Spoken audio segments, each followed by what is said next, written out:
Jared and Rebecca here from Exhibition for Chickens, and we're back with another work in focus slot where we talk about one artwork in a little bit of depth. And today we're talking about Kes Richardson's contribution to Exhibition for Chickens, and I have the original here. Here it is. It is, and that is a study for garden. It's got the corner, it's in a thing, so that's why the corner's there like that. And this is a very... I'm happy to hold it. Okay. Well, it's a very special contribution because we happen to own the painting of this that this is a study for. And we've had it about 5 years. Yeah. And it's a really nice... That was meant to happen. We always do this, just adds a new dimension. Yeah, it's really, we really love it, and but we were drawn to it for not, I guess, only aesthetic reasons. Yeah. And I've never, it's taken me a while to pluck up the courage to ask Kes about the painting and the sort of process behind it, and Exhibition for Chickens gave me the opportunity to, and so I've got actually gleaned some really interesting information and quite pertinent information for both of us. You haven't shared with me yet. No, so and it's going to be a surprise. So I'm going to quote extensively from some correspondence with the artist. I might read the whole thing. Really? Well, okay, now I'll skim. The garden paintings were a series, why don't we look at that while I read, started in 2013. At the time, Kes lived in a shared house with a large garden, an oasis of calm in southeast London, and the garden was infested with Japanese knotweed. It had huge bamboos and a significant area of fairly uneven grass. Everything grew at an alarming rate. Yet there was something really satisfying in how the simple act of mowing the lawn temporarily gave a sense of refinement and clarity to this unruly space before the inevitable disorder took over again. That's something we know all about. We do. Disorder, inevitable disorder, and what's the word for when something's fruitless?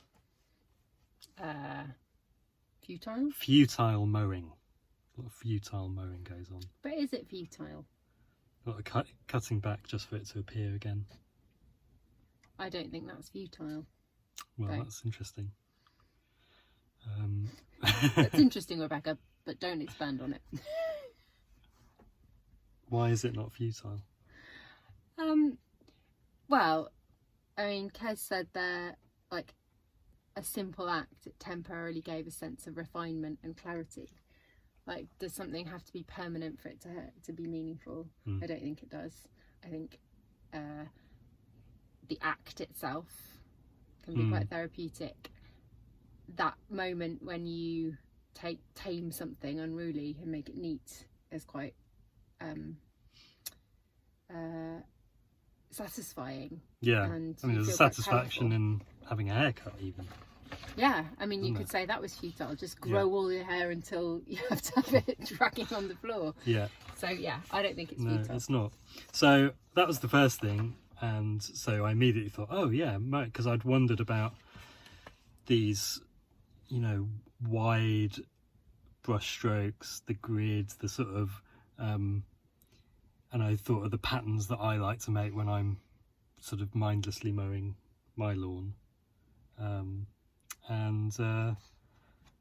Yeah, so Kes talks about this idea of imposing a structure, drawing lines only to have them consumed, and says that he saw some parallels with the pursuit of painting, the futility and arrogance of it, and the glorified reverence afforded to pure abstract painting.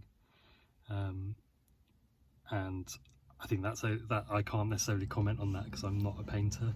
I suppose I kind of am in awe of anyone who does something that people in history have done before and has grown in stature. So, you know, I don't imagine how people can write a book, for example, when there's so many books and there's such a history of literature, and, you know, the pinnacle has been strived for and in some cases reached, perhaps. And, you know, so there's a great weight on the shoulders of anyone who kind of takes up a pursuit such as that. Oh, so, but surely it's the same in what you do. I mean, like anything creative. Yeah. Everything's already been done. Exhibition for chickens has not been done. I've checked. I guess I didn't think your job was now exhibition for chickens full time. Is this something you want to talk about? I guess I meant as a filmmaker. Yeah. That creating something and putting it out there into a world in which films about everything have already been made in every style by every kind of person. Well, I suppose surely something isn't different. That the same writing a book? Yeah, but I think some things have more weight, and also film obviously is a lot younger, and I don't aspire in the same way. It's not something I relate to. Sorry, I was just distracted by a tractor. It's just the most exciting thing that's happened on our road for a while. A large tractor coming past. There it goes, with a boy. And an adult man, not good, just a boy. Not just a boy. Yeah. So there's that, and then the actual process of making this work, and this is one of these, I made many small studies in marker pen, eventually settling on a structure that sat somewhere between a formal garden plan and abstract grid, with an awkward humour from the crude drawing.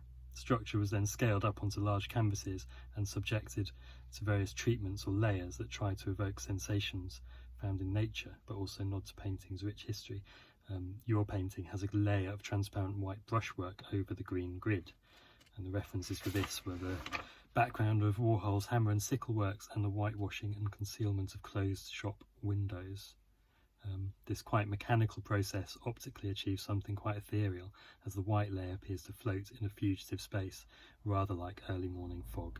And that is completely how I feel about it, like when we're looking at this piece. And I'm also aware of other paintings that Kes has done that almost feel like this has been uncovered from, so like peeling away surfaces. I mean, it's interesting to see this on such a small scale. Yeah. Because the canvas we've got is how big? Oh, it's 1.5 meters wide, isn't it? By nearly the same. 2. It's not square. It's rectangular. It's a big canvas, and I sometimes wonder about what I can see in it and what I can find in it, and windows is definitely one of the things that comes up, possibly because of the grid pattern, but I also think that overlayer, that film, closed shop windows, but also when you're washing windows where you're kind of seeing something through something that should be transparent, but check out the windscreen, because this car has not been used for a week, and even then only for a second. I don't know if we can show the sort of dirt and the haze that's on it. Yeah, it sort of feels a bit like that. And I think the chicken, if we bring this back to chickens, let's do that. Let's bring this back to chickens. How are you going to do that? Well, first of all, I put the work in the run, which is a metal structure with wire crisscrossing, and so there was an echo in that like idea of window and seeing through things and bars, and I also put it in the line of like being able to see our painting through the window if they were to make that connection. And I thought it would be quite good to show the chickens that we also look at art ourselves, and it's not just something that we put out in the yard for their amusement. And it's nice, it feels quite pecking order comes up a lot with chickens. Yeah, it really is a thing. I was talking about this in another context today, but living with the chickens and with the other parts of our life here makes you kind of really aware of where some of these phrases come from. Yeah. And pecking order you know, that a new hen will be pecked a lot by the cockerels and the other hens until they find the point in the flock at which someone is not weaker than them, and then they will peck that hen, and that dictates how quickly they get to eat and drink, when they'll go into the coop at night, who wants to mate with them. It's really important. And so there's a pecking order of the chickens, but there's also like a pecking order in our like global household of like the humans and the animals. And this feels quite, I would say that we think anyway, we're up in the hierarchy. I mean, we, you know, Yeah. we provide for them, we keep them, they free range, but they're behind fences, you know, we take their eggs. Yeah. So we're up in the hierarchy, but this feels quite a moment of leveling, where there's a piece of work that we have in our house that they have in their coop, and that the thing in between those is our garden. Yeah. The space that sets us apart is that green lawn that you mow into those patterns. And that's a division, but we've made the garden is normally a division, but now this garden study is like a sort of a bridge. Yeah, that's a really good point. And something about being, not just being in lockdown and being here, but doing exhibition for chickens, which I'm always outside anyway. Yeah. But this has given me a reason to be in slightly different parts of the space at slightly different times, installing things. And we've seen some really amazing things while we've been doing this. You know, we're watching a blackbird whose little chicks are just about to fledge and they're coming out. We've got a baby pigeon inside a hollow tree, and we saw this fledgling chaffinch in the field. But all of these things that we wouldn't have spotted those had we not been here, you know, hanging up this work. Yeah. And think and contemplating the garden. And that again makes me more determined to do a lot of the wildlife gardening. Yeah. So it's all, definitely. I mean, it's all interconnected. It's incredible, isn't it? And of course, when we bought this work, the painting, we had no idea that this would be our life. No. And that has come with us, and that is now our life. So, yeah. How cool. Spooky. All right, well, thanks for joining us for that talk, and we will see you again soon. Yeah. Thank you. Bye.